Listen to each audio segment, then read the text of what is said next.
But when I felt like that, for the first time I had felt the presence and favor in my life, is when I met her. And when she said that God had called her to some sort of a marriage ministry, that was life-changing. And that's the moment that I could say a quiet hope began to resurface in my soul, because what God had told me clear and plain as day 3 years ago, that I was going to be part of a marriage ministry that helped people. And I laughed and scoffed at him. Do you see how I'm being treated? Do you see this marriage that I'm in, that is just falling apart?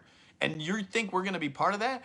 And then it was just reminding me. And then he was telling me it's going to get worse before it gets better. And I remember saying, worse before? How can it get any worse? Well, I learned not to ask that question, because it did get worse.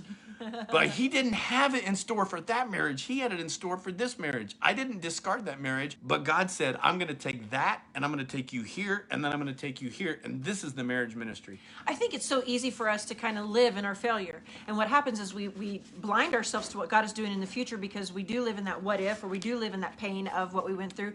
And I kind of shared with you, I always knew I was supposed to be in ministry, and so I married a pastor. And then when I went through abuse and the divorce, I thought, all right, well, there was my one shot. Yeah. God's done with me. So now what do I do with my life? Like, we screwed it up.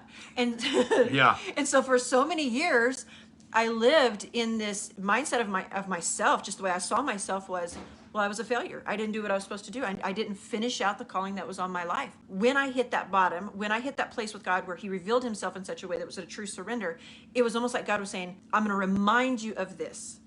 But I want to remind you in such a way that you see it the way that I see it, not the way that you saw it. Not your kingdom, my Not kingdom. your kingdom, but my kingdom.